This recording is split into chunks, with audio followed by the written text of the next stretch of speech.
자, 이제 조선 초기 대외관계로 넘어가 보도록 할게요. 여러분 교재에 보시면 419페이지 조선 초의 대외관계.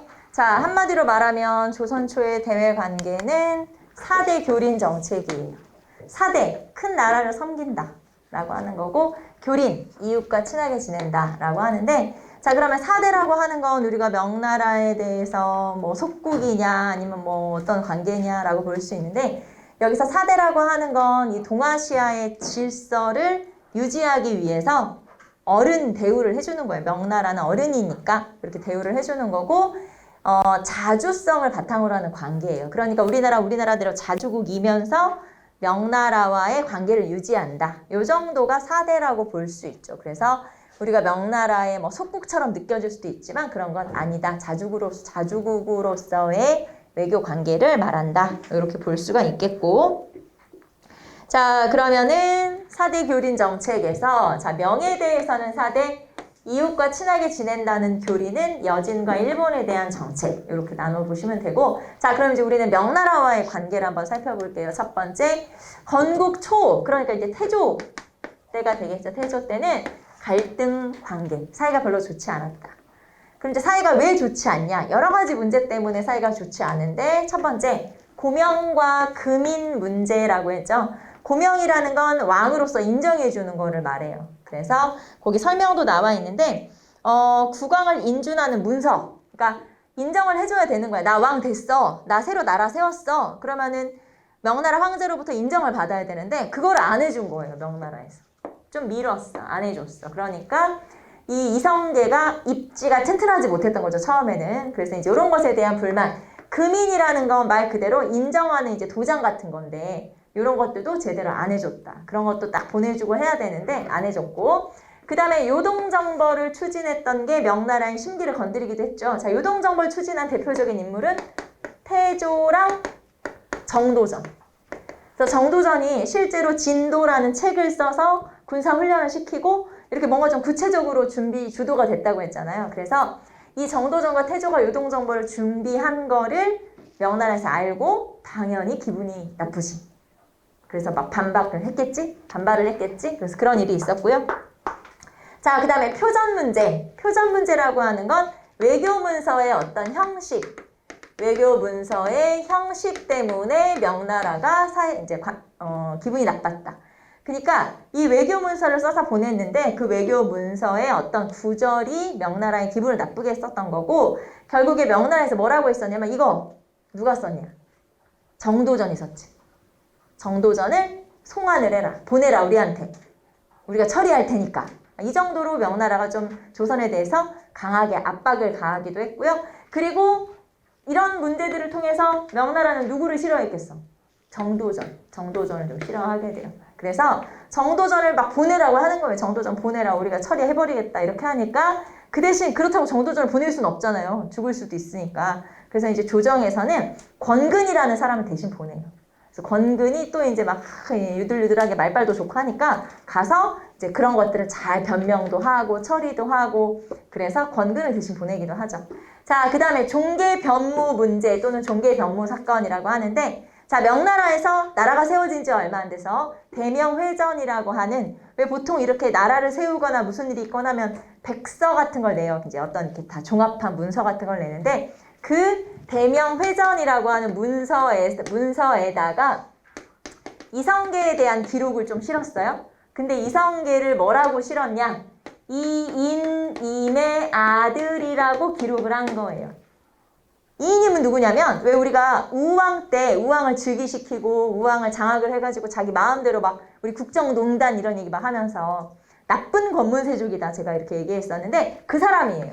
근데 그 사람의 아들이라고 기록을 한 거야, 이성계를. 그러니까 이성계는 이자춘이라는 사람의 아들인데, 남의 아들인데 이인임의 아들이라고 기록을 잘못한 거고, 이거에 대해서 조선에서는 계속 고쳐달라고 요구를 한 거예요.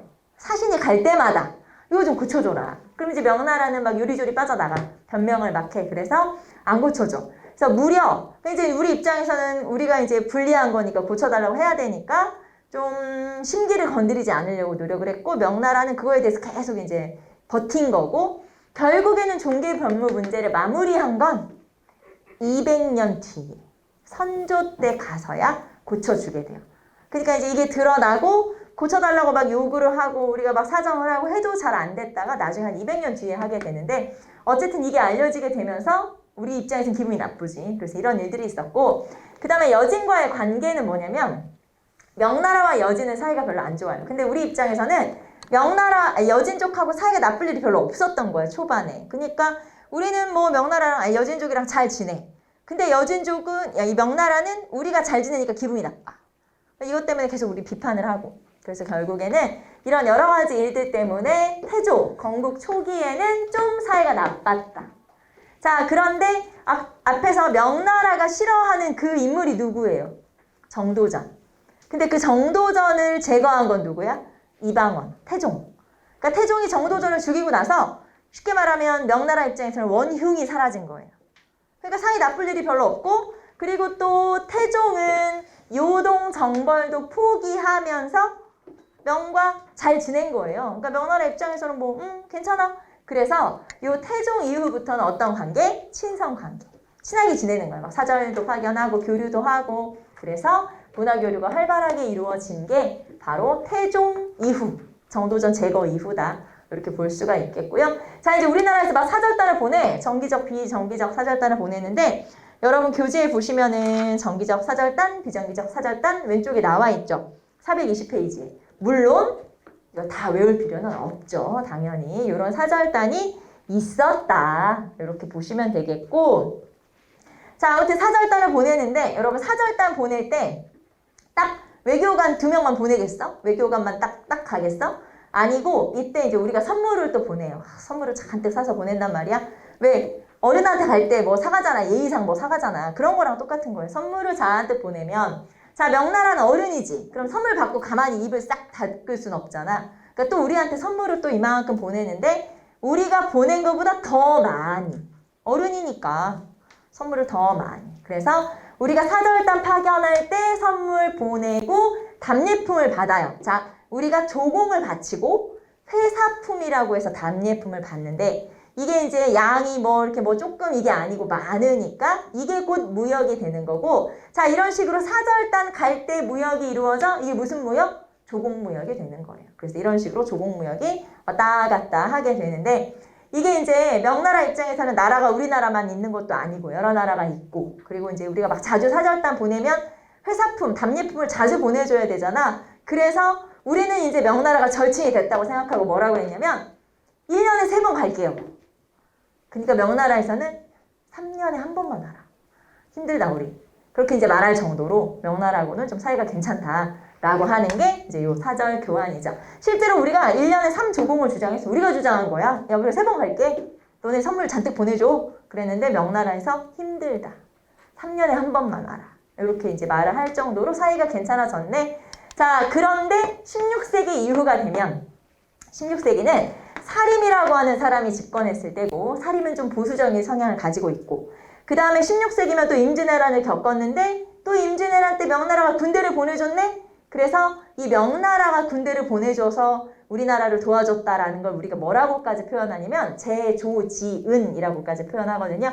제조, 나라를 다시 만들어준 은혜다. 그런 식으로 표현할 정도로 이제 무조건 명나라를 섬기는 그런 걸 뭐라고 하냐면 존화주의. 존화주의라는 게 중국 중심의 세계관을 말하는 거예요. 무조건 명나라 중심 입장으로 생각하는 명나라를 존중하는 그래서 중국 중심의 세계관을 사람들이 이제 피력할 만큼 그 정도로 너무 지나친 친명 정책을 실시했던 건 16세기 이후가 되면 이제 이런 일들이 벌어진다. 자, 그럼 이제 여기서 우리가 알아야 되는 거는 일단 요거 사대교린이라는 거, 요거 사대교린. 그 다음에 건국 초에는 사이가 나빴다가 어느 왕부터 사이가 좋아져? 태종 이후부터 친선. 네, 요걸 알아두시면 돼요. 자, 그래서 이 내용들 한번 살펴보시고 자, 그 다음에 이제 나머지 갈게요. 교린 정책을 실시했던 여진과 일본에 대한 정책을 살펴볼게요. 자, 교린이 한자로 말하면 이웃과 친하게 지낸다. 이런 뜻이고 이웃과 사귄다. 이런 뜻인데 이게 이제 명에 대해서는 우리가 사대한다고 했고 나머지 나라들은 교린한다고 했잖아요. 교린 정책. 교린에 해당하는 나라가 여진, 일본. 그래서 이제 이 여진과 일본은 교린 정책에 해당하는데 이 교린이라는 게 이웃과 친하게 지내는 거잖아요. 사귀는 거잖아.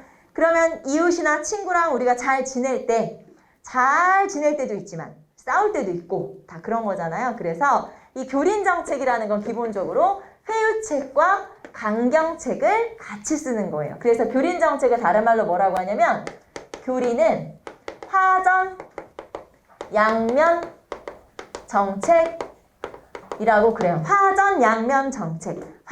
화의도 하고 그러니까 친하게 지내고 전쟁도 하고 그런 뜻이에요. 그래서 화전, 양면 정책. 교린 정책은 화전, 양면 정책이라고 하는데 자 그러면 여진족과의 관계 살펴볼게요. 여진족은 지금 현재 지금으로 하면은 우리 함경도 윗부분하고 그 다음에 만주 지역에서 부족으로 흩어져 살고 있는 세력들이 여진족이에요.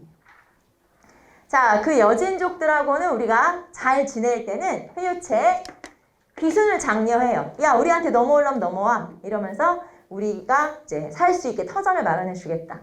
자, 그리고 북평관을 설치하고 북평관이라는 건 사신들이 오면은 머물 수 있는 사신 유숙소.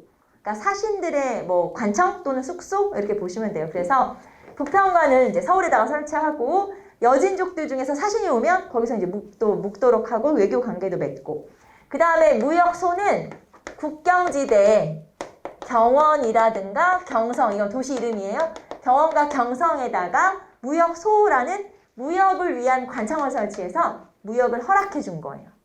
그러니까 사절단도 왔다 갔다 사신도 왔다 갔다 하면서 무역도 하면서 잘 지내죠. 자 그런데 여진이 좀 별로야? 그러면 우리가 이제 토벌을 하기도 하죠. 그래서 여진을 토벌하고 사군과 육진을 설치하게 돼요. 여진을 토벌하고 사군과 육진을 설치하게 되죠. 자, 사군과 육진 설치는 여러분 421페이지 지도에 나와 있죠? 여기다가 그려볼까요? 자, 그냥 간단하게. 자, 여기가 백두산. 백두산에서 요렇게 서해안 쪽으로 흘러가는 강이 압록. 그 다음에 동해안 쪽으로 흘러가는 강이 두만. 자, 사군은 여기에다가. 육진은 여기에다가. 그래서 사군과 육진을 설치했는데 그러면 사군은 압록강 방면. 육진은 두만강 방면. 이해되죠? 압록강 방면 아래쪽 여기는 두만강 방면. 자 그래서 사군은 압록강 방면에 최윤덕이 그리고 육진은 두만강 방면에 김종서가 이렇게 설치를 하게 되죠. 말하자면 여진족을 토벌하고 여기 땅을 우리가 차지했다는 얘기예요. 그래서 이 땅을 우리 땅으로 만들었는데 자 그 전에 공민왕 때 고려 말에 한 영토가 한 요 정도까지. 그래서 여기 영토를 지금 차지한 거예요 우리가. 자 그러니까 압록강과 두만강을 경계로 하는 지금 현재의 국경선을 확보한 건 어느 왕 때? 세종 때. 지금 이게 다 어느 왕 때 있었던 거예요? 세종 때 있었던 거예요. 그래서 사군 육지를 설치한 건 세종. 그리고 세종 때 사군 육지를 설치하면서 지금과 같은 국경선 확보. 알겠죠? 그게 바로 세종 때. 여진 쫓아내고 세종 때. 자 그러면 여기다가 사군과 육지를 설치해서 우리 땅으로 만들었어. 자 근데 만약에 여기를 그냥 놔두면 어떻게 돼요? 비워두면. 그대로 그냥 비워둬 버리면 또 여진이 들어와서 할 거 아니에요? 그래서 아래쪽 삼남지방이라고 보통 얘기하는데 삼남이 뭐냐면 우리나라 한반도에서 맨 아래쪽 세 개의 지역 전라, 충청, 경상을 말하거든요. 그 지역의 백성들을 요 지역으로 이사시키는 거예요. 자, 백성을 이사시킨다. 그런 걸 삼인정책이라고 그래요. 요 지역에 사람이 살도록 이주를 시키는 정책. 자, 그 다음에 이 지역을 그러면 누군가는 다스려야 되잖아요. 지방관이 있어야 되잖아. 원래 우리나라에서는 그 지역 사람이 그 지역 지방관으로 파견된다, 안 된다? 안 된다. 상피제가 적용되기 때문에. 알죠? 그런데 요 지역은 특수하잖아. 그리고 이 지역에 대해서는 좀 잘 아는 사람이 한동안은 다스리는 게 중요하잖아요. 그래서 토착민에게 관직을 주어서 그 지역을 다스리도록 했어요. 그런 걸 토관제도라고 그래요. 이해됩니까? 자, 그 다음에 또 하나. 요 지역에서 이제 막 우리나라로 편입된 요 지역에서 세금을 몽땅 걷어가지고 서울로 샥 가져가 버려. 그러면 빈정이 상하겠죠, 당연히. 그래서 자, 요 지역, 평안도와 함경도예요. 요 지역은 지금 도로 하면은 평안도와 함경도인데 평안도와 함경도는 세금을 걷어 서울로 보내지 않아. 그냥 그 지역에서 그 지역의 경비로 사용하는 거예요. 이런 걸 잉유제도라고 그래요. 다시. 자, 요 평안도와 함경도 요 지역은 세금을 걷어 서울로 가져가지 않아. 그냥 그 지역의 여러 가지 일들을 위해 쓰는데 대체적으로 이 평안도와 함경도는 군사비와 사신접대비로 사용을 하죠. 그런 돈을. 그래서 세금을 걷지만 서울로 보내지 않는 제도를 잉유제도라고 하는데 요런 정책들은 요 세 개 다 요런 정책들은 이 지역의 백성들을 좀 이렇게 포용하는 정책이라고 보시면 되겠죠. 그게 바로 요런 정책들. 자, 그 다음에 이제 일본에 대한 정책으로 갑시다. 일본은 강경책이 먼저 있네요. 강경책. 쓰시마 섬을 토벌해버리게 되죠. 쓰시마 섬 토벌. 자, 쓰시마 섬은 왜구의 근거지가 되는 지역이에요. 그래서 이 왜구가 왜 우리 고려 말에 막 쳐들어오지 않았어요? 왜구가 조선 초까지도 지금 출몰 중이야. 그래서 조선 초에도 일본 정부로 외교관을 보내가지고 야, 왜구 좀 어떻게 해봐. 소용이 없어. 그래서 결국에는 이제 토벌을 한 건데 쓰시마 섬을 토벌했어요. 이종무 역시 어느 왕 때? 세종 때. 자, 쓰시마 섬 토벌 이종무 세종. 자, 그러면 이제 쓰시마 섬을 토벌을 했더니 요 해적들이 잠잠해지긴 했어. 그런데 우리한테 뭘 요구하냐? 그러면 무역을 좀 하게 해달라. 우리가 안 쳐들어가니까 무역을 좀 할 수 있게 해달라. 그래서 항구를 3개 열어줘요. 그거를 삼포개항이라고 해요. 자, 삼포개항에서 삼포는 부산포, 연포, 제포. 부산포는 부산이겠죠? 연포는 울산. 그 다음에 제포는 진해. 진해시가 있었어요, 예전에는. 근데 지금은 창원시로 포함된 거 알아요?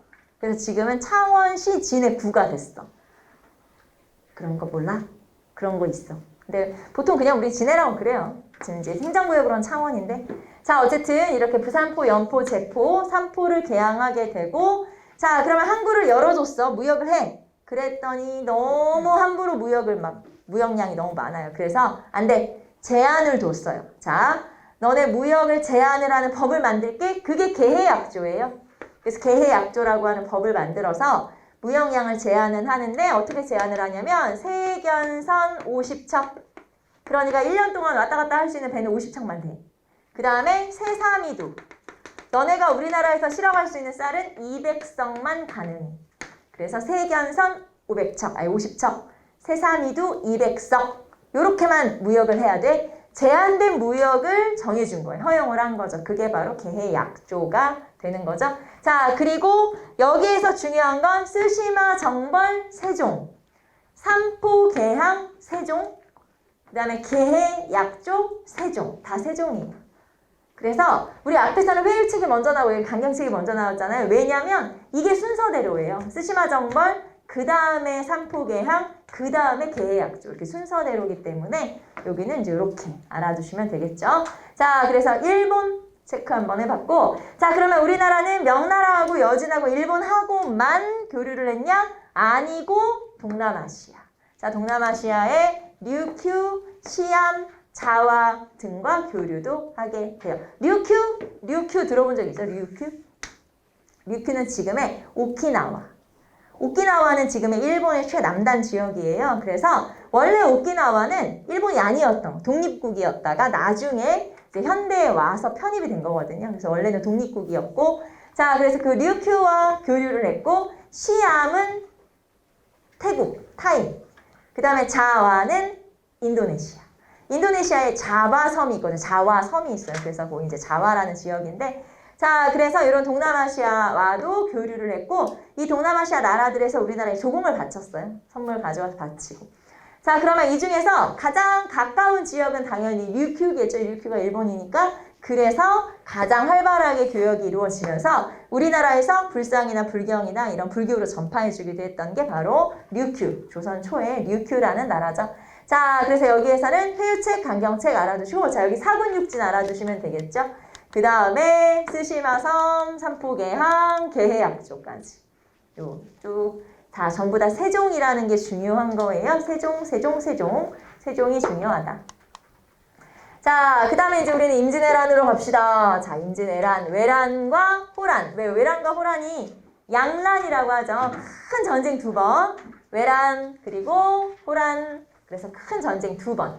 자, 미리 우리 들어가기 전에 전쟁 파트에서 시험에 제일 잘 나오는 건 과정이에요. 전쟁은 무조건 과정이야.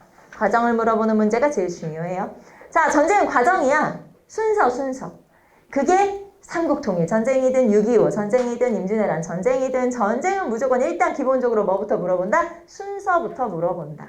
라는 거 알아두시면 되겠죠. 전쟁은 순서다. 일단 우리는 외란 일어나기 전의 정세에 대해서 먼저 볼게요. 자, 임진왜란은 1592년에 일어난 거 알죠, 여러분? 조선이 1392년, 임진왜란이 딱 200년 뒤에 1592년. 그래서 이 조선 건국과 임진왜란 사이에 200년 정도의 시간이 있는데 200년 동안 사실은 큰 전쟁이 있었냐, 조선에? 없었어요. 그러니까 그 정도로 큰 전쟁이 없었기 때문에 사실 왜 원래 이렇게 전쟁이 없으면 나라가 어떻게 돼요? 국방력이 해이해지기 시작하지. 그래서 군사력도 엉망이고 군대도 제대로 안 되고 그러니까 너무 태평성대한 시기였기 때문에 그래요. 제대로 우리가 준비를 못했던 거고 그리고 또 이런 게 있어요. 나라가 막 세워졌어. 1392년에 나라가 세워졌죠. 나라가 세워지고 나서 처음에는 막 모든 제도들이 막 다 타이트하게 제대로 막 운영이 되죠. 그러다가 100년에서 200년 지나면 그런 제도들이 다 어떻게 될까? 다 이제 조금씩 고삐가 풀리기 시작하잖아요. 그래서 다 해이해지기 시작해요. 16세기가 되면.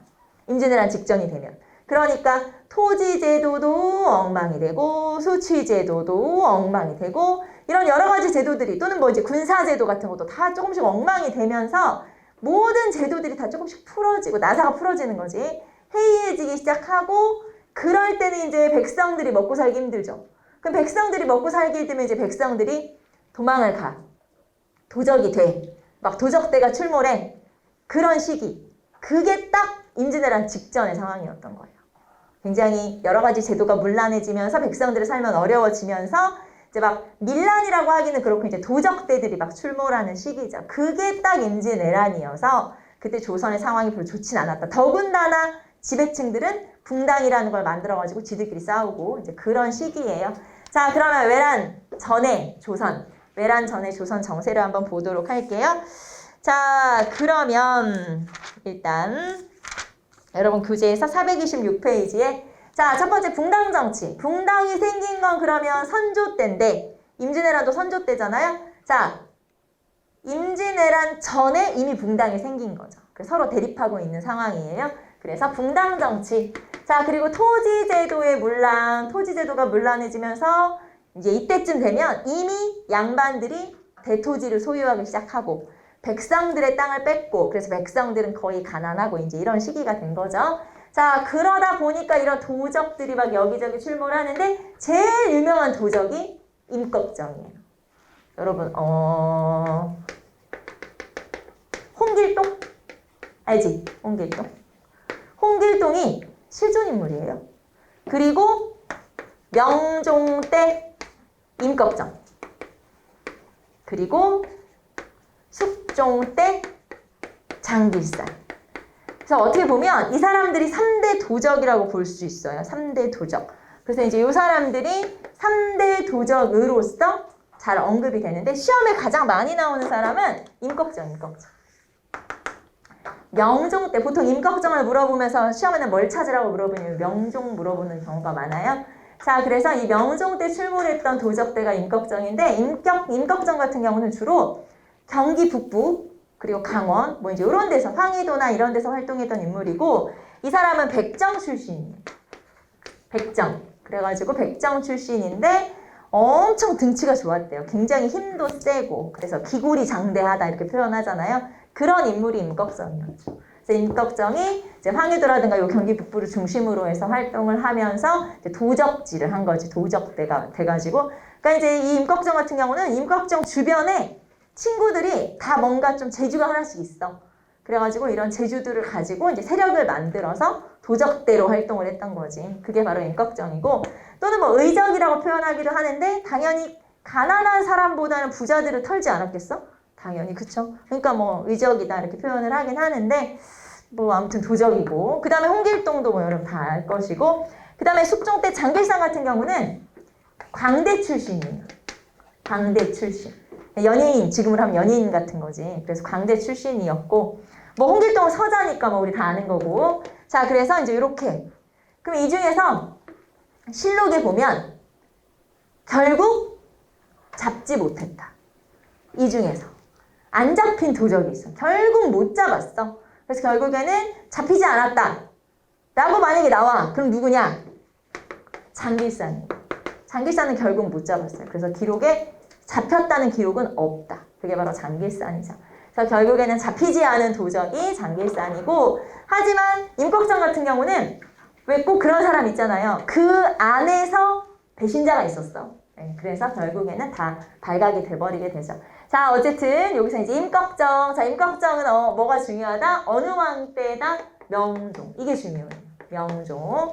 그래서 명종과 관련된 뭐 정치, 그다음에 문화 뭐 이런 여러 가지 일들을 이제 물어보는 거죠. 명종, 이 임꺽정을 제시하고, 임꺽정은 명종이 중요하다는 거 알아두시고, 자, 그 다음에 국방력 약화. 자, 국방력 약화는 앞에서 우리가 군역제도 했는데 결국 군대를 가는 건 농민 출신이라고 했잖아요. 농민들이 군대를 가는데 나중에는 농민들이 너무 먹고 살기 힘들지, 너무 일하는 게 힘들지 하니까 나중에 이제 기피 현상이 나타나요. 그러니까 군대를 안 가려고 하는 거지. 군대를 안 가는데 이 군대를 안 가는 또 여러 가지 방법이 있어. 다른 사람을 대신 보내거나 아니면 뇌물을 주거나 그래서 빠지거나 이런 여러 가지 방법들이 있어요. 그래서 이런 여러 가지 군역을 기피하는, 안 가려고 하는, 거부하는 이런 일들이 벌어지게 되자 아예 나라에서 제도를 만들었어요. 그게 바로 군적수포제 중종 때 만들었던 제도고, 자, 군적수포제라는 건 뭐냐면 군대를 내가 가지 않고, 성인 남자야 나는. 근데 군대를 안 가도 돼. 그 대신에 자, 장정 한 명당 1년에 군포를 2필씩 내면 되는 거예요. 자, 그래서 그런 거를 군적수포제라고 하고, 자, 군포를 2필 내면 군대를 직접 안 가도 된다. 자, 그러면 나라에서 군포를 걷었어요. 군대는 안 가도 돼. 그러면 나라에서 이 돈을 가지고 뭘 했어야 되냐? 직업군인을 길렀어야지. 자, 성인 남자들 군대 안 가도 된대. 그러면은 세금을 걷었으면 그 세금을 가지고 군대를 만들었어야지. 근데 그렇게 세금으로 거둔 돈을 다 딴 데 쓴 거예요. 행정에 쓰고 정작 군대는 없어. 그러니까 전쟁을 하려고 봤더니 제대로 된 군대는 없는 거지. 그게 임진왜란 직전의 상황이고, 자, 그래서 군적이 문란해졌다. 쉽게 말하면 군대가 엉망이 됐다. 그게 바로 이제 국방력 약화고, 그 다음에 일본과의 관계도 일본과 이렇게 조금만 계속 소란이 있었어요. 삼포외란. 자, 우리가 삼포를 개항해줬더니 일본 애들이 삼포에서 소란을 일으킨 거예요. 무역대 불만을 가지고. 그 다음에 을묘외변. 일본이 전라도 지역으로 쳐들어온 사건이에요. 그래서 을묘외변 같은 경우는 임진왜란 직전에 가장 좀 그래도 큰 전투? 그게 바로 을묘외변이었죠. 그래서 이런 일들이 계속 일어나게 된 게 바로 일본과의 관계고, 자, 그래서 나라에서는 대책이라고 세운 게 이제 이런 것들이죠. 비변사를 설치해서 국방 문제를 좀 논의하는 기구를 설치했고, 사신을 파견했어요. 사신은 동인과 서인을 한 명씩 우두머리로 삼아서 파견을 했더니 동인과 서인이 갔다 와서 한다는 소리가, 동인은 절대 일본을 안 쳐들어올 것이다. 서인은 쳐들어올 거다. 준비를 해야 된다. 이렇게 서로 대립을 하게 돼요. 자, 그런데 붕당이 막 만들어졌을 때 동인하고 서인 중에 누가 더 우세하다고 했냐면 동인이. 그러니까 동인은 전쟁 안 날 거라고 했잖아. 그래서 그냥 좀 대비를 안 했지. 그러다 보니까 전쟁이 났어. 네, 그런 일이 있었죠. 그래서 서인은 특히 이이가 주장했잖아. 이이는 서인이니까 서인이 신만양병설이라는 걸 주장을 했었지만 사실 이거 수용하지는 않았기 때문에 결국에는 뭐 대비를 안 한 상태로 전쟁을 그냥 맞은 거죠. 자, 그러면 이제 이런 상황에서 일본은 100년 넘게 사무라이들끼리 싸우는 시기가 있었어요. 전국시대라고 해서 이런 시대를 이 사람이 통일한 거야. 도요토미 히데요시라는 사람이 통일을 했어요. 근데 통일을 하고 정부를 꾸렸지만 여전히 여기저기 반대파들은 많아. 자, 이제 반대파들이 또 무슨 짓을 할지 모르잖아. 그래서 이 반대파들을 좀 잠잠하게 하기 위해서 전쟁을 준비한 거예요. 그러니까 야, 너네들 다 모아서 너네들 조선하고 명나라 쳐들어가라. 그래서 반대파를 빼낸 거야. 그러니까 도요토미 히데요시가 반대파를 제거하기 위해서 전쟁을 주도한 그런 이제 목적이 있었던 거죠. 그러니까 반대파가 나가서 전쟁에 이겨서 땅을 넓혀도 좋고 전쟁이 지더라도 일단 걔네들은 죽을 거 아니야. 전쟁 나간 애들은. 그러니까 또 반대파는 제거되니까 좋고. 그래서 이제 도요토미 히데요시 입장에서는 손해볼 게 별로 없는 전쟁이었던 거죠. 임진왜란이. 자, 어쨌든 이런 일들이 있었다. 자, 그러면 이제 우리는 자, 외란의 발발로 가봅시다. 자, 일단 전쟁의 순서라고 해지가 순서 한번 잘 체크해 보시고 첫 번째, 자, 일본이 쳐들어올 때 우리나라한테 요구했던 게 뭐냐면 정명가도예요. 자, 명나라를 정벌하러 갈 거니까 가도 길을 빌려달라. 그랬더니 우리가 싫어. 거절을 하게 되죠. 그러자 일본이 쳐들어오죠. 자, 1592년 4월 14일 20만의 대군을 끌고 우리나라로 쳐들어오게 되고 처음 그러면 어디로 쳐들어왔냐? 부산으로 쳐들어왔겠지. 그쪽으로. 그래서 처음에 부산과 동래성이 함락이 돼요. 자, 그리고 이제 한양으로 북상을 하는데 이 일본군은 세 갈래로 나누어서, 그러니까 군대를 세 개로 나눠서 서울로 진격을 하게 되죠. 자, 그리고 우리는 이걸 막았어야 되는데 누가 막았냐? 누가 이제 막으려고 누구를 보냈냐? 자, 신립이라고 하는 사람을 보내요. 그리고 신립은 충주 탄금대에서 진을 치고 외적과 맞서 싸우게 되죠. 그런데 충주 탄금대라는 게 사실은 그냥 허허벌판이에요. 사실 여기에서 이 신립이 어디를 지킬 줄 알았냐면 문경세제라고 해서 경상도에서 이제 서울로 올라오는 길목에 좁은 산길이 있어요. 여기를 막으면 되잖아. 산길이니까. 근데 신립이 그 산길인 문경세제를 놔두고 탄금대, 그냥 벌판이야. 여기에다 진을 쳤어. 그래서 왜 그랬을까는 잘 몰라. 그냥 그랬어. 그래서 이제 어쨌든 이때의 전술이었겠죠. 그래서 결국에는 이제 우리가 이런 걸 배수의 진을 쳤다라고 하잖아요. 뒤에 물이 있어. 그래서 전략이 약하고 지금 군대가 밀리고 하는 군대는 그렇게 배수진을 치는데 자, 어쨌든 이 충주 탄금대 전투에서 아니다 다를까 패배를 하게 되죠. 신립이 패배를 하고 자, 그럼 신립이 졌대. 그럼 이제 왜군이 북상 중일에 선조는 피난을 떠나게 돼요. 그래서 결국엔 선조는 피난길에 오르게 되고 자, 처음에는 평양으로 피난 갔다가 더 멀리 가요. 의주는 신우주라고 해서 이제 우리 명나라로 넘어가는 딱 그 길목이잖아요. 그래서 여기로 가고 그리고 도움을 요청하죠. 명나라에게 도움을 요청하고 자, 이제 한양이 함락되면서 결국에는 이제 거의 뭐 함경도까지 전부 다 전역이 다 일본의 수중에 들어가게 되고요. 자, 그리고 선조가 피난 갔으니까 세자가 역할을 해야 되잖아요. 광해군. 세자는 광해군이었죠. 그래서 광해군이 그런 역할을 했다. 분조라고 그래요. 그래서 분조로서 이제 여러 가지 활동들을 하게 되고 이때 의병장으로 참여했던 게 북인 세력이죠. 그래서 나중에 광해군이 정권을 차지했을 때 북인과 함께 정치를 하게 돼요. 북인 정권이 이루어지게 되는 거죠. 자, 그래서 여기에서는 여러분이 부산진 동래성 함락에다가 이제 여기 충주 탄금대 전투 신립 알아두시면 되겠고 자, 그 다음에 우리는 넘어가서 요 지도는 뭐 여러분 많이 본 지도죠. 여러분 책에도 나오고 이거는 이제 수군의 지도. 자, 일본은 처음에 전술을 어떻게 짰냐면 일단 육군이 진출을 해. 그리고 육군이 한양을 함락을 해. 자, 그러면 수군이 요 이제 아래쪽에서부터 올라가서 한양으로 가는 거예요. 맞나? 이런 걸 우리가 뭐라고 하냐면 수륙병진 작전이라고 그래요. 수륙병진. 그러니까 육군과 수군이 힘을 합쳐서 이렇게 딱 만나자. 이런 이제 전술을 짰다는 거죠. 그래서 육군 같은 경우는 쭉 올라가고 있어. 한양을 지금 함락을 했죠. 근데 문제는 수군에서 막힌 거야. 자, 그 수군이 진출하는 걸 막은 게 뭐 제가 말 안 해도 이순신이죠, 당연히.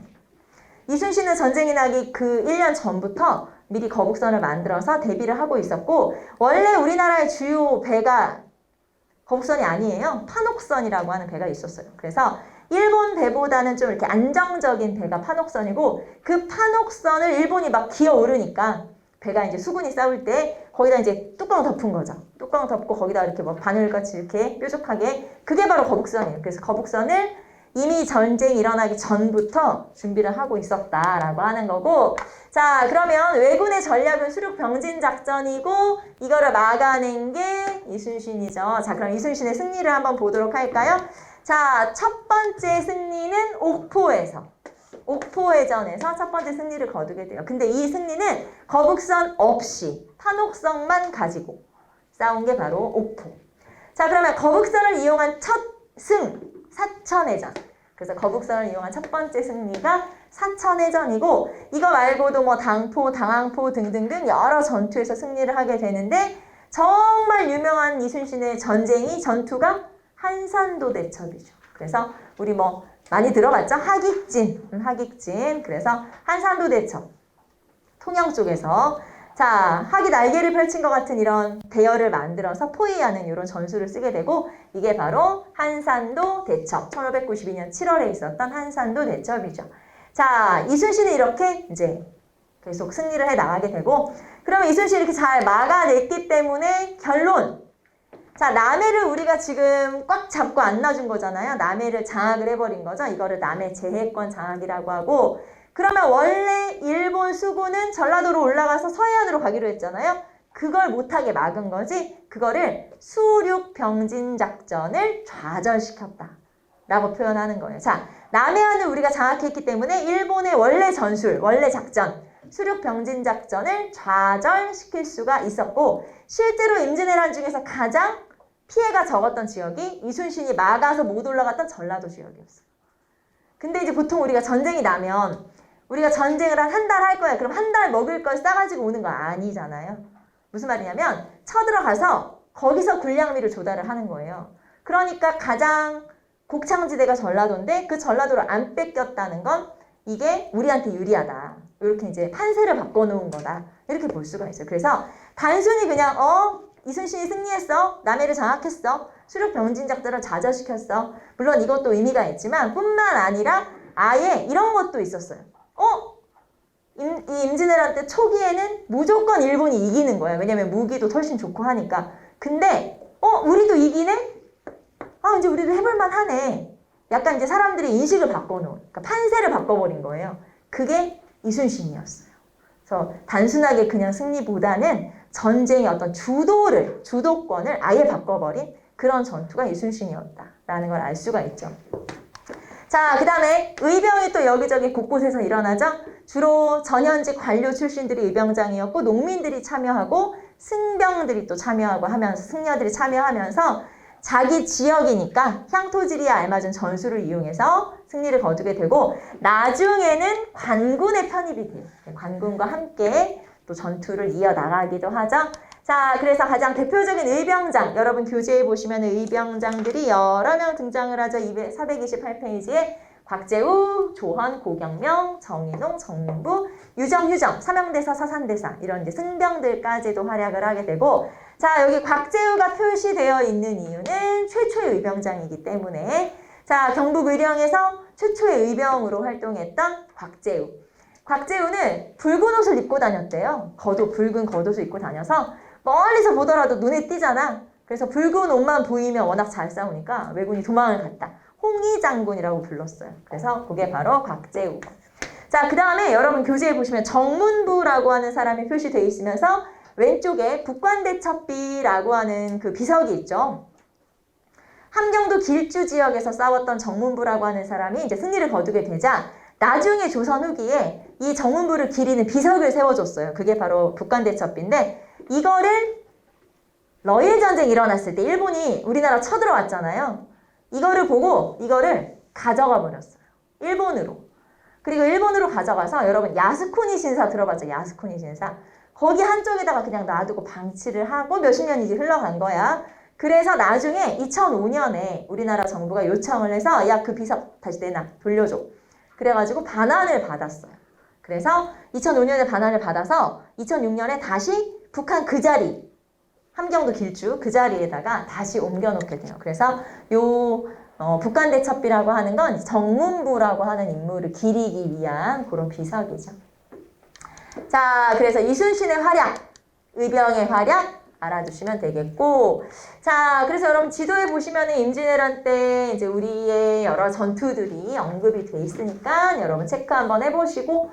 자, 그 다음에 넘어갈게요. 우리는 이제 외란의 극복으로 넘어가 봅시다. 429페이지. 자, 명예 원군이 도착을 했어요. 1592년 12월에 몇 날에 이제 명예 원군이 도착을 하면서 조명연합군이 형성이 된 거죠.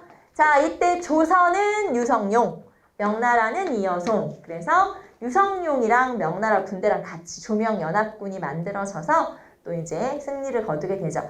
요 유성룡이라고 하는 사람은 일단 이순신을 천거한 사람으로 굉장히 유명하죠. 이순신 이 사람이 추천한 거예요.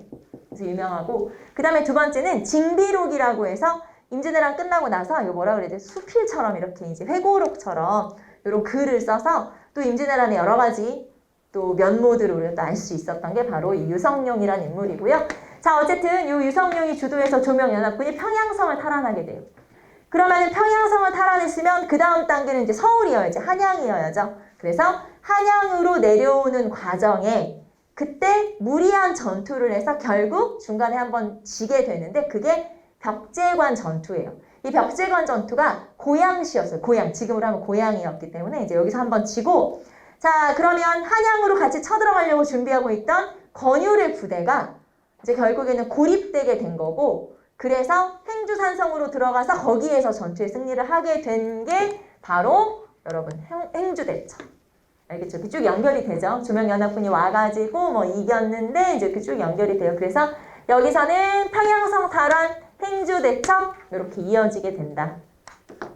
자, 그 다음에 뭐 권율 다 알 것이고, 자, 그 다음에 한양을 수복하고 나서 이렇게 이제 쭉 전개가 되는데, 자, 한양 수복까지 돼서 이제 일본이 별로 이제 승리가 어려워진 거잖아요. 그러자 명나라와 휴전회담을 하게 되고, 이 휴전회담이 열리는 과정에 중간에 한 몇 년? 그때는 바짝 쉬게 돼요. 전쟁을 안 하고 쉬게 되죠. 자, 그래서 휴전회담이 열리는 과정에 명과 일본 사이에 휴전회담이 열렸고, 그때 전쟁을 쉬게 되자, 전쟁을 쉬고 일본 군대는 이제 부산에 머물게 돼요. 부산에 진지를 구축하고 부산에 머물게 되고, 그 다음에 이제 우리는 군대를 새로 정비하는 시기를 맞이하게 되죠. 자, 그래서 이때 자, 여기 보시면 일단 여기부터 볼까요? 자, 전열을 정비하게 돼요. 우리는 이제 군대를 새로 만들어서 요 중간에 전쟁 쉴 때 한 3, 4년 요때 바짝 새로 정비를 하게 되는데, 자, 훈련도감이라고 해서 중앙군을 새로 만들고요. 그리고 소고군이라고 해서 지방군을 새로 편성해서 우리는 군대를 새로 편성하는 계기로 삼았던 게 이제 요 시기고, 자, 일본은 휴전회담이 열리는 과정에서 부산 쪽에 머물렀다고 했잖아요. 그래서 이제 국내에 있던, 우리나라 안에 있던 군대들이 전부 다 부산 쪽으로 내려가는 과정에 그 전에 진주 전투에서 일본이 한번 박살난 적이 있었거든요. 그래서 굳이 여기로 안 지나가도 되지만 진주성을 빼앗기 위해서 진주로 쳐들어가게 되고, 결국에는 여기에서 우리가 패배하게 되는, 그래서 진주성 전투는 1차 진주성 전투가 있고 2차 진주 대첩이 있는데, 1차는 우리가 이기고 2차는 우리가 지고, 그리고 나서 이 전승 파티, 말하자면 이제 왜군이 파티를 열었는데 그때 외장을 끌어안고 진주 남강으로 빠진 논개, 들어봤죠 여러분? 그 논개가 여기 등장하는 거예요. 2차 진주대첩 때 그 승리하고 나서 파티를 할 때 그때 외장을 끌어안고 남강으로 투신을 하게 된 거죠. 이제 그런 얘기가 전해지는 거고, 자, 그러면 결국에는 휴전회담이 어떻게 됐냐? 결렬됐어요. 왜냐면 일본이 너무나 무리한 뭐 이상한 요구들을 막 하기 때문에 결국에는 패배를 하게 되고, 자, 그러면서 여기는 지금 보시면, 자, 여러분 교재에 나오는 그 전쟁의 과정을 431페이지 보시면 전쟁의 과정이 순서대로 되어 있죠. 앞에서 우리가 전쟁은 뭐가 나온다고 했냐면 순서가 중요하다고 했으니까 이렇게 이제 순서 한번 체크해 보시면 되겠고, 여기에서는 제가 그래도 좀 시험에 잘 나오는 거 몇 개 한번 체크를 해볼게요. 여러분도 한번 체크해 놓으세요. 이 중에서는 판금대 전투, 그 다음에 한산도 대첩, 그 다음에 1차 진주대첩이죠. 1차 진주대첩. 여기는 1차 김시민 나오는 거 1차 진주대첩. 그 다음에 평양성 탈환, 행주대첩, 훈련도감 설치, 그리고 명량 노량. 이 정도 뭐 다 중요하네. 이 중에서 주로 순서 물어보는 문제가 출제가 되는 거거든요. 그래서 여러분 주로 지금 제가 체크한 충주 탕근대전투 한산도대첩 진주대첩 1차, 그 다음에 평양성 탈환 행주대첩 훈련도감 명량 노량, 이 정도가 이제 순서를 물어보는데 잘 나오는 것들이니까 체크 한번 해보시고, 중간에 뭐가 지금 좀 잘못됐는데 여러분 430페이지로 넘겨보세요. 중간에 뭐가 하나 빠졌어. 429페이지 맨 밑에 정유재란의 발생, 여기서부터 한번 우리는 보도록 합시다. 자, 정유재란의 발발 한번 보세요. 휴전회담이 결렬되면서 결국에는 전쟁이 다시 시작되는데, 정유년에 전쟁을 다시 일으켰다. 다시 쳐들어왔다. 정유재란이라고 하고, 이 정유재란이 일어나서 여기에 해당하는 전투들이 430페이지에 나오는 거예요. 정유재란에만 해당하는 전쟁들이죠. 자, 보시면 첫 번째 칠천량 해전. 자, 이 당시에 이순신이 거기 보시면 삼도 수군 통제사라고 하는 벼슬을 하고 있었는데, 자, 지금 왜군이 부산에 머무르고 있다고 했잖아요. 이 당시에 왕이 선조잖아. 선조가 이순신한테 계속 연락을 하는 거예요. 야, 빨리 부산 쳐들어가서 왜군을 싹 쓸어버려. 계속 이제 그렇게 종용을 하게 돼요. 빨리 전쟁을 해서 외적의 수군을 무찔러라. 이렇게 이순신한테 계속 명령을 내렸는데, 이순신이 볼 때 요 전투는 요 지형이나 뭐 이런 걸, 해류나 이런 거, 조류나 이런 걸 살펴봤을 때 못 이겨. 이길 수가 없어요. 그래서 이순신이 계속 거부. 근데 이때는 전쟁 중이고 왕이 명령을 내리는데 신하가 거부한다고? 이거는 있을 수 없는 일이죠. 그래서 이순신을 신하들이 막 미워하기 시작하는 거예요. 이제 모함을 당하면서 미워하면서, 뿐만 아니라 더군다나 일본 입장에서도 이순신이 얼마나 꼴보기 싫겠어. 그러니까 이 일본 군에서도 이제 막 이런 막 소식들을 흘려. 결국에는 이순신이 벼슬에서 쫓겨나게 되는, 모함을 받아서 쫓겨나게 되는 일이 벌어지게 돼요. 자, 그리고 나서 그 자리에 누가 갔어? 다 알죠, 여러분? 그 자리에 누가 갔어? 원균이 갔지. 원균이 막 큰 소리 빵빵 치고 갔잖아. 내가 가면 이길 수 있는데. 막상 가보니까 못 이겨. 근데 일단 큰 소리 쳐놓은 건 있잖아. 전쟁을 하긴 해야지. 전쟁을 해. 아니나 다를까? 그게 칠천량 해전이에요. 그래서 여러분 교재에 보시면 칠천량 해전이라고 해서 이제 그런 사건이 있고, 자, 그럼 다시 이순신을 이제 데려다가 삼군도 통제사를 앉히게 되죠. 그리고 나서 다시 전투를 벌이게 되죠. 자, 칠천량 해전에서 지고 나머지 12척의 판옥선만 남았어요. 거북선도 칠천량 해전에서 싹 없어져 버린 거야. 다 이제 불타버리고 했어요. 나머지 판옥선 12척을 가지고 일본 수군을 약 300여 척 물리친 사건, 그게 바로 명량이죠. 그래서 칠천량 해전 다음에 명량 대첩으로 넘어오고, 그 다음에 중간에 직산 전투라고 해서 이제 육군이 승리한 전투가 있어요. 그게 바로 직산 대첩이고, 자, 그러면 명량, 여러분 다 아는 것처럼 이제 신에게는 12척이 남아있다, 뭐 요 유명한 대사가 있잖아요. 그래서 요게 이제 바로 명량 대첩이고, 자, 그 다음에 그 뒤에 일본은 정세가 바뀌죠. 자, 일본 같은 경우는 도요토미 히데요시가 죽고 도쿠가와 이에야스가 정권을 차지했는데, 도쿠가와 이에야스는 이제 철수를 명령을 하게 돼요. 전쟁 그만하자. 철수를 명령을 하게 되고, 군대가 철수를 하는 과정에서 이순신이 생각할 때 일본한테 본때를 보여줘야 이것들이 또 안 쳐들어온다. 그래서 돌아가는 일본군을 끝까지 쫓아가서 무찌른 거예요. 그게 명량이에요. 그래서 명량 대첩은 이제 마지막 전투. 자, 그런데 안타깝게도 이순신이 여기서 전사하게 되죠. 관통상을 입고 전사하게 돼요. 그래서 결국에는 마지막 노량 대첩에서 이제 전사를 하게 되죠. 자, 그러면 이 중에서 여러분이 알아야 되는 건 칠천량 해전. 이건 누구라고요? 원균. 그 다음에 이거를 다시 이제 설옥전을 편 게 명량, 이순신. 그 다음에 마지막 전투 이순신 전사는 노량. 그래서 이렇게 세 개의 전투는 정유재란에 해당한다는 거 알아두시면 되겠죠.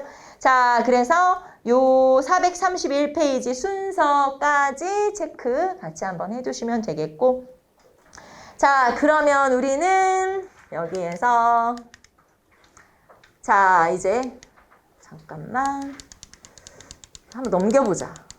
순서가 잘못됐을 수, 순서가 바뀌었네. 시트 순서가 바뀌었죠. 칠천량, 그 다음에 도요토미 히데요시 사망, 그리고 노량 대첩까지. 자, 순서 칠천량, 명량, 노량 이렇게 이제 알아두시면 되겠고, 자, 그 다음에 우리는 다시 앞으로 가서 여러분은 교재 한번 보시고, 자, 이제 승리 요인이라고 나와 있죠? 승리 요인 한번 볼까요? 자, 외란의 영향 보시면 이것도 이제 뒤에 시트가 있을 것 같은데 어쨌든 봅시다. 자, 민족의 잠재적 역량, 민족의식 발달, 무기와 전술의 우세, 수군의 승리 뭐 등등 뭐 이런 건 좀 여러분 읽어보시면 되고, 우리가 승리하게 된 배경은 수군과 그리고 전술 뭐 이런 것 때문이죠. 자, 그 다음에 국내적 영향으로 한번 갑시다. 국내 영향. 자, 국내적으로는 훈련도감과 소구군이 편성되고 비변사가 강화되죠. 정치적으로는. 자, 그 다음에 이제 요것에 대해서 자세하게 조선 후기에 다시 나올 거예요. 요거는 그냥 체크만 하고 넘어갈게요. 자, 경제적인 영향으로는 무려 전쟁을 7년 했죠. 우리 땅에서. 그랬기 때문에 국토 황폐화, 인구 감소, 그 다음에 호적대장, 토지대장 이런 거 싹 없어져 버렸어요. 그래서 재정 궁핍 이런 것들이 나타나게 되고, 자, 그러면 이제 재정이 너무 어려우니까 백성들이 돈을 가져오잖아? 그러면은 신분을 팔았어요. 나라에서 아예. 그래서 예를 들면 납속이라고 해서 뭐 돈을 가져오거나 하면 죄를 탕감해 주던가 아니면 신분을 올려주던가, 그래서 심지어는 이렇게 관리를 임명하는 임명장이 있는데 나머지는 다 채워져 있고 이름 쓰는 납만 비어 있어. 돈을 가져오지? 여기다 이름을 써줘. 그러면 이거는 관리 임명장이니까 물론 실제로 관리가 되는 건 아니고 명예직이긴 하지만, 자, 내가 관리가 됐다? 그럼 나는 이제 뭐가 된 거야? 양반이 된 거예요. 그러다 보니까 이런 식으로 양반은 늘어나고 상민과 노비는 줄어드는 신분제의 동요. 그래서 여러분 책에 보시면 사회적인 내용 중에서는 신분제의 동요라고 하는 게 있죠. 신분제가 흔들렸다 이런 뜻인데, 여기서 흔들렸다라고 하는 게 양반이 증가했다는 거예요. 양반은 엄청 증가하고 상민과 노비가 감소했다. 이런 걸 우리가 이제 신분제의 동요라고 하죠. 자, 여러분 신분제의 동요에서 여러분은 납속책과 공명첩까지 같이 체크. 알겠죠? 납속책과 공명첩까지 같이 체크 한번 해보시고, 이게 바로 신분제의 동요고, 심지어는 이런 전쟁 중에도 또 밀란이 일어나기도 해요. 거기 보면 이몽학의 난이라고 해서 정부 정책에 불만을 품은 세력이 반란을 일으키기도 하죠. 그래서 이런 일들이 있었다. 자, 그 다음에 문화재가 소실되는데 경복궁이 불타요. 근데 사실은 경복궁이 불탔다고 했는데 그럼 경복궁은 누가 불태운 거야? 일본이 와서? 아니에요. 우리나라 백성들이 불태운 거예요. 왜냐면 너무 불만이 많아서. 그래서 이런 일도 있고, 그 다음에 실록, 임진왜란 중에 실록을 보관하는 창고인 사고가 불타기도 하고, 사고가 불타버리기도 하고, 뭐 불국사 이런 것들이 불타기도 하고, 그래서 문화재 소실. 그 다음에 중간에 보시면 관우숭배 사상이라고 있죠. 관우숭배 사상은, 자, 명나라 병사들이 신으로 섬기는 사람이 관우였어요. 관우. 알죠? 관우, 유비 관우 장비할 때. 그래서 이 관우를 모시는 사당을 우리나라에도 지은 거예요. 자, 그래서 그 사당이 지금도 남아있어요. 그 사당이 동묘예요. 동묘. 아시죠? 여러분 들어봤죠? 동묘. 동묘가 왜 우리 그 근처에 막 빈티지 옷들 입고 막 그런 옷가게들 많고 하는 데잖아요. 그 동묘가 원래는 관우묘를 동묘라고 그래요. 그래서 관우를 숭배하는 사상이 우리나라에 들어온 건 임진왜란 때. 명나라 군사들이 들어오면서 관우 숭배 사상이 유행을 하게 되죠. 자, 그 다음에 조총, 호박, 고추, 담배, 토마토 이런 것들 이제 외래 문물이죠. 특히 조총이 우리나라에 들어오죠. 원래 우리는 활 가지고 싸웠는데 이때 일본의 무기는 조총이었거든. 그래서 그때 포르투갈에서 수입한 최신식 무기였어요. 조총이. 이제 그게 전쟁 과정에서 우리나라에도 들어오면서 조총 부대도 나중에 우리나라에 생기게 되죠. 앞에서 우리가 훈련도감이라고 해서 군대 새로 만들었죠. 중간에. 그때 조총 부대가 있었어요. 그러니까 이런 조총이 또 우리나라에 들어오고, 거기 보시면 고추나 담배도 이때. 그래서 고추가 이때 들어왔으니까 이제 이때부터 우리 빨간 김치 먹었겠지? 이때부터. 그래서 사실 우리 빨간 김치 먹은 게 그렇게 오래된 건 아니에요. 막 삼국시대부터 우리 막 김치를 맵게 먹고 그런 건 없지. 왜냐면 고추가 없었으니까 그때는. 자, 그 다음에 일본 봅시다. 자, 일본은 정권이 바뀌어요. 도쿠가와 이에야스가 정권을 차지하면서 에도막부라는 게 생기고, 자, 그 다음에 일본은 또 문화가 발전한다. 자, 우리나라랑 전쟁을 했어. 근데 우리는 엉망이 됐지. 막 국토 황폐와 인구 감소. 그런데 일본은 문화 발전. 뭔 소리야? 일본은 문화가 발전했어. 왜냐면 일본이 나중에 철수하는 과정에서 우리나라에서 성리학자를 몽땅, 그 다음에 도자기를 굽는 도공을 몽땅 잡아갔어요. 그래서 정착시켜서 이제 그런 일들을 시켰기 때문에 결국에는 임진왜란을 했는데 우리는 피해를 많이 봤지만 걔네는 문화가 발전하는 굉장히 좀 아이러니한 현상이 나타난 게 임진왜란. 그래서 우리나라는 임진왜란이라고 하지만 일본에서는 뭐라고 하는 임진왜란을 도자기 전쟁이라고 불러요. 그래서 이제 그런 식으로 좀 아이러니하죠.